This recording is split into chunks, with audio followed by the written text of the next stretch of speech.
Olá, meus nobres e queridos irmãos, sejam muito bem-vindos a mais um sábado de estudo sobre mediunidade.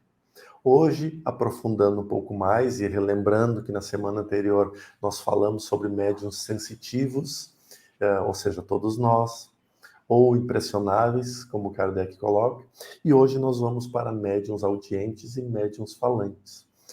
E assim a gente vai prosseguindo o nosso estudo. Mas o que importa mesmo é que nós, aqui do Portal Paz, representado por Robson e por mim, estamos sempre muito animados, porque este conteúdo gera muita discussão. Vocês não têm ideia como a gente vai a cada dia aprofundando mais e amadurecendo. E eu gostaria, e nós todos gostaríamos, né? Egoísmo da minha parte dizer eu gostaria, mas nós gostaríamos que todos vocês estivessem nessa mesma sintonia de estar buscando, de ser curioso, porque a curiosidade traz conhecimento. Mas a única coisa que eu, como médium, peço é jamais coloque limites na sua capacidade de servir. Jamais se limite ao ponto de dizer isso eu não consigo, aquilo eu não posso, isso não é para mim. Não, permita apenas que Deus conduza teu caminho, que Jesus conduza a tua mediunidade através dos bons espíritos. E aí os estudos vão chegando, as informações vão chegando e nós vamos crescendo. Sejam uma vez mais todos bem-vindos e agora peço ao Robson para dar seguimento. Joia. Eu gosto de pensar que a série dos médiuns e a série das preces, como geralmente você não faz a leitura, é você que apresenta, entende? E as perguntas e a mensagem dos mentores, aí eu acho que a gente tem que dividir a tarefa, mas as perguntas sempre eu gosto de apresentar. Então vamos lá. Médiuns auditivos é o item número 3 e o parágrafo está numerado com o número 165. Os médiuns auditivos ouvem a voz dos espíritos. É como dissemos ao falar da pneumatofonia. Algumas vezes uma voz interior que se faz ouvir no foro íntimo. Outras vezes é uma voz exterior, clara e distinta, como a de uma pessoa viva. Os médiuns auditivos podem assim entrar em conversação com os espíritos. Quando têm o hábito de se comunicarem com certos espíritos, eles os reconhecem imediatamente pela natureza da voz. Uma pessoa que não tem essa faculdade pode igualmente se comunicar com um espírito, por intermédio de um médium auditivo que fará a função de intérprete. Essa faculdade é bastante agradável quando o médium ouve bons espíritos ou apenas os evoca. Mas o mesmo não acontece quando o mau espírito agarra-se a ele, fazendo-lhe ouvir a cada minuto as coisas mais desagradáveis e inconvenientes. É preciso livrar-se desses espíritos pelos meios que indicaremos no capítulo 23, Obsessão. Obsessão. Kardec coloca um rodapé aqui nessa edição que eu tenho, Robson, quando ele termina. O espírito, através de um médium audiente, que exerce o papel do intérprete quando a gente precisa de um médium. Ele coloca: o problema da voz dos espíritos, com timbres característicos, a ponto de se reconhecer a voz da pessoa falecida há tempos, tem provocado críticas dos anti-espíritas, religiosos e científicos, que alegam o desaparecimento dos órgãos vocais no túmulo. Explica-se o caso pelas propriedades do perispírito, mas é bom lembrar que nas experiências parapsicológicas da telepatia à distância, o fenômeno se confirma, sem que as objeções acima tenham sido levantadas. A realidade, portanto, da voz dos espíritos está hoje cientificamente comprovada. Nota do tradutor. Eu achei interessante colocar isso porque pode sempre existir dúvidas em relação à manifestação.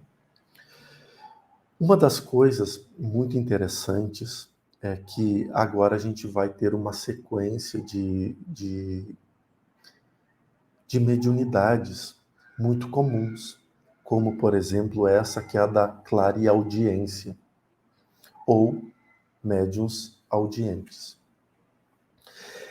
Ela se dá exatamente como Kardec descreveu, por esses dois mecanismos. O primeiro, que é muito mais comum, é aquele que nós escutamos pela voz interna. Esta é a manifestação mais simples e mais corriqueira dos espíritos para conosco. Mas sim, existem os momentos em que a voz desses irmãos se fazem presentes através dos nossos ouvidos físicos. Então, os dois processos também se chama clareaudiência. A maneira de manifestar é que muda. Quando ocorre a conversa de um espírito para conosco, a gente vai muito pela tudo que a gente já estudou até agora. Qual o teor da informação, qual a energia da vibração, para que a gente possa classificar se o espírito é de ordem elevada ou se é de ordem não elevada moralmente. Por exemplo, quando eu falo com o Oikenaz, ele sempre chega para mim falando com a voz do Ligejá. Eu chamo assim, né? Eu brinco com ele, Ligejá. Então eu sei que ele está chegando para falar. Os demais mentores, eu preciso de uma concentração muito mais apurada para saber qual deles é e qual deles é, porque a informação deles é sempre muito reta. Então, eu, com o tempo, eu aprendi a perceber isso. Porque eles não dizem, talvez, quem sabe, eles dizem o que tem que dizer e saem. Eles são muito rápidos e objetivos. E toda vez que alguma outra voz vem e fica persistente, querendo me convencer de algo, eu já boto o sinal de alerta e fico pensando, tá, o que esse irmão está querendo? Para ver. Outro caminho é o processo da obsessão. Quando nós trabalhamos, por exemplo, em um grupo mediúnico, a obsessão está sempre muito presente nos médiuns psicofônicos. Por quê? Nós vamos receber entidades de alguém que está perseguindo alguém. Neste processo, nós começamos a escutar a raiva, a fúria, os xingamentos que estes têm para com aquele. Então, rapidamente a gente filtra, a gente aprende. Os grupos mediúnicos é uma escola completa de mediunidade, porque ali a gente experiencia e vivencia todos os processos da mediunidade. O mesmo se dando pelos passes, o mesmo se dando em qualquer lugar. Nós recebemos informações. Às vezes, e o Robson já trabalhou como passista também, então ele vai poder confirmar. Às vezes a gente está ali querendo fazer um passe dispersivo e vem uma voz interna e diz: pare no peito. Pare nas costas, deixe a mão na cabeça. E aí, se tu muda, a volta, ou seja, e é uma voz interna, é a nossa voz interna, onde a espiritualidade se usa para falar. Esses são os processos da clareaudiência. Mas uma das coisas muito bem colocadas por Kardec aqui, que nós precisamos reforçar, é que esta faculdade mediúnica, assim como todas as outras, podem ser desenvolvidas e ampliadas. Isto é o estudo. É verdade. Eu ia fazer um comentário, mas como você já citou na sua explanação, né, sobre os médiuns que na reunião escutam e depois tem que filtrar o que vão falar, eu vou ler a parte de médiuns falantes e depois a gente completa. Então, o próximo item, que é o item número 4, médiuns falantes, 166, que é o número do parágrafo. Os médiuns auditivos, que apenas transmitem o que ouvem, não são, propriamente falando, médiuns falantes, porque estes, na maioria das vezes, não ouvem nada. Neles, o espírito age sobre os órgãos da palavra, como age sobre a mão dos médiuns escreventes. Quando o espírito quer se comunicar, serve-se do órgão com que melhor pode se sintonizar com o médium. De um, ele empresta a mão, de outro, a palavra, de um terceiro, o ouvido. O médium falante exprime-se geralmente sem ter a consciência do que diz, e muitas vezes diz coisas que estão completamente fora de suas ideias habituais, de seus conhecimentos e até mesmo do alcance de sua inteligência. Por mais que esteja perfeitamente acordado em estado normal, raramente conserva a lembrança do que diz. Em resumo, a palavra é apenas um instrumento de que se serve o espírito, com o qual uma outra pessoa pode entrar em comunicação, como pode fazer por intermédio de um médium auditivo. A passividade do médium falante nem sempre é tão completa. Há alguns que têm a intuição do que dizem no momento em que pronunciam as palavras. Voltaremos a essa variedade quando tratarmos dos médiuns intuitivos.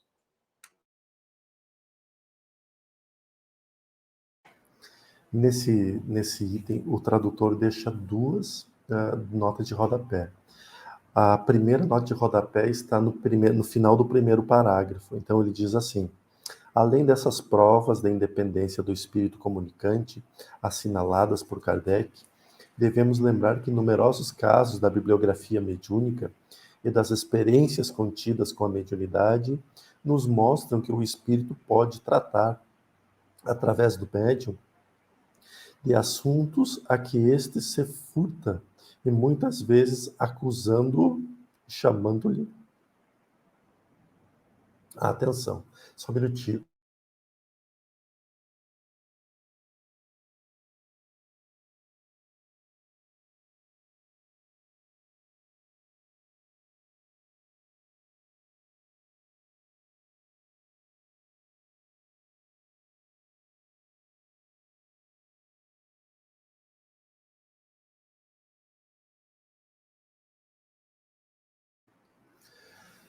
Desculpa, esse foi mais forte que eu, não consegui controlar. Transmutação? O espírito acoplou em mim a força.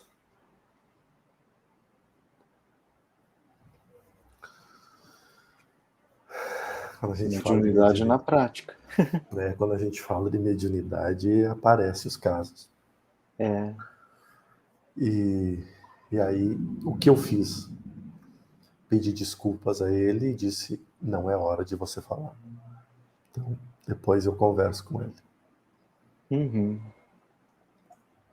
O tradutor da sua edição é o Guilherme Ribeiro? Já vou ver.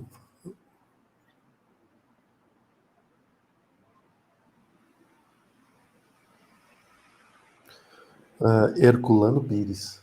Ah, Herculano Pires. É Uhum. porque ele foi presidente da FEB, né? Ele era estudioso, então por isso que acho que a tradução dele tem tantas notas, né?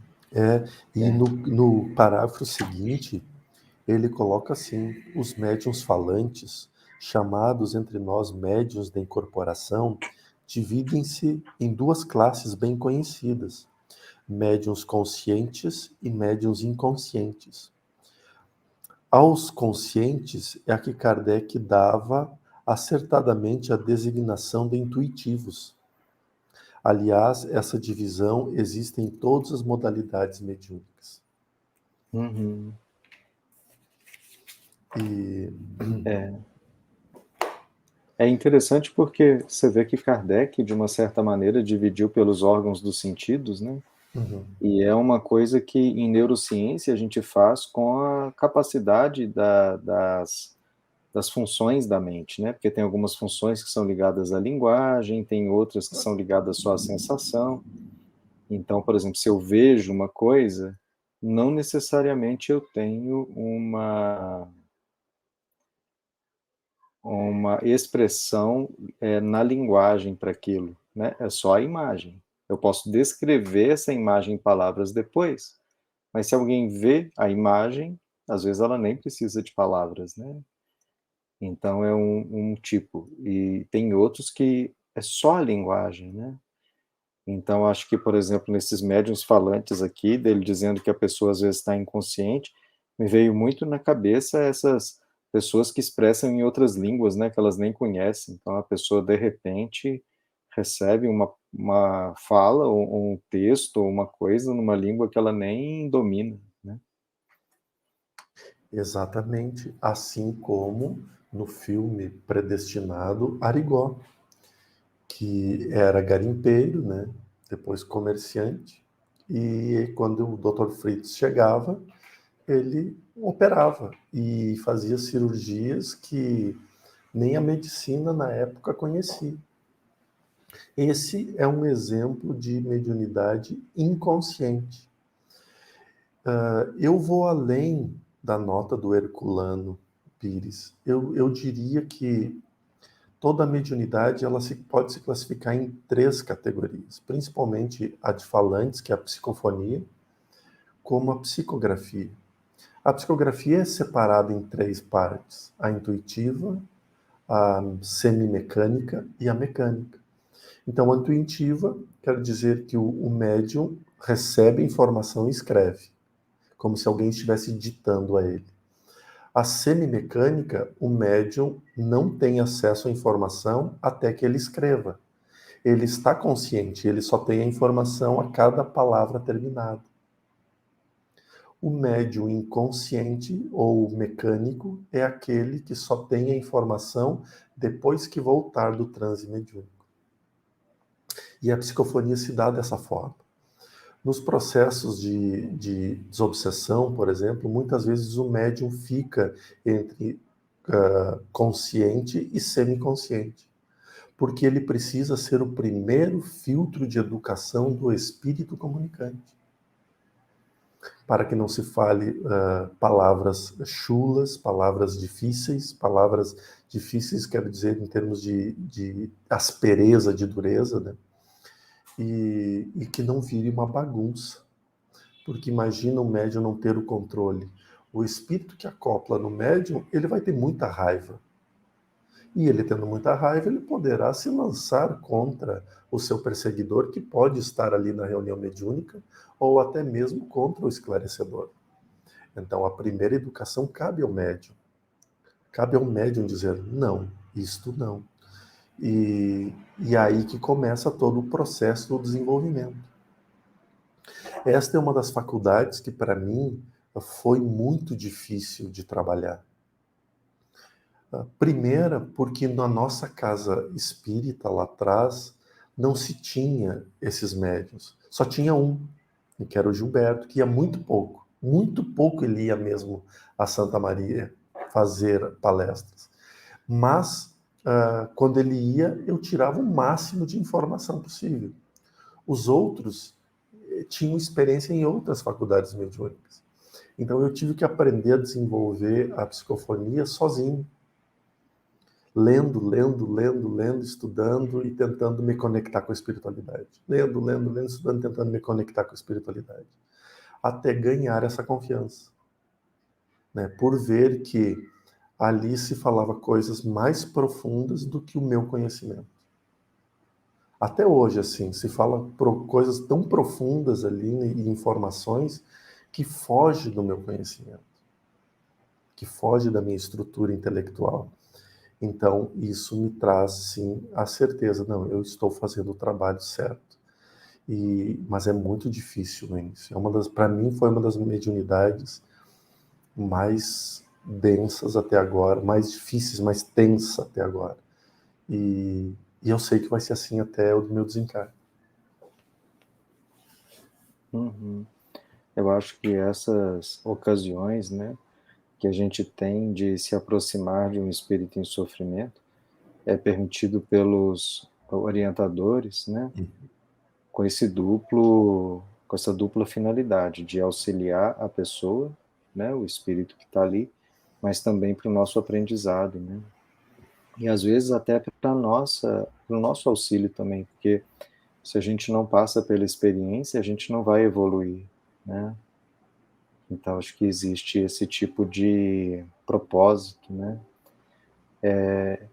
E é o que você falou lá atrás, né? Na verdade, nós todos somos espíritos. Essa divisão entre obsessores, mentores e encarnados é só mental, né? Ela não é real. Nós todos somos obsessores, nós todos somos mentores e nós todos somos influenciados alguma hora, né? E aí eu acho que, às vezes, o espírito que está indo ali, ele está em sofrimento, mas ele pode ser um mentor se ele ensina sobre o sofrimento dele e ajudar, né, o médium na hora. Acho que a gente vai se ajudando dessa maneira. Mas vamos encerrar Exatamente. então, Jorge? Vamos sim. Obrigado, meus queridos irmãos, por mais esta oportunidade de rever conhecimentos, de rever lembranças, coisas boas que ocorreram ali atrás, nessa caminhada. E ontem eu não me dei conta, Robson, Ontem fez 25 anos do meu recital de formatura. Ontem, 1º de dezembro de 99, foi o meu recital de formatura, às 20 horas.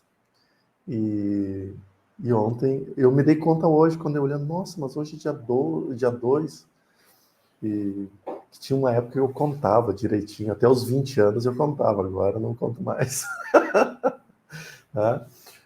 Obrigado, fiquem com Deus e um fim de semana lindo e abençoado a todos. Esse é o desejo sincero de nós, da equipe do Portal Paz, representados hoje aqui por Robson e eu. Fiquem com Deus. Tchau, tchau.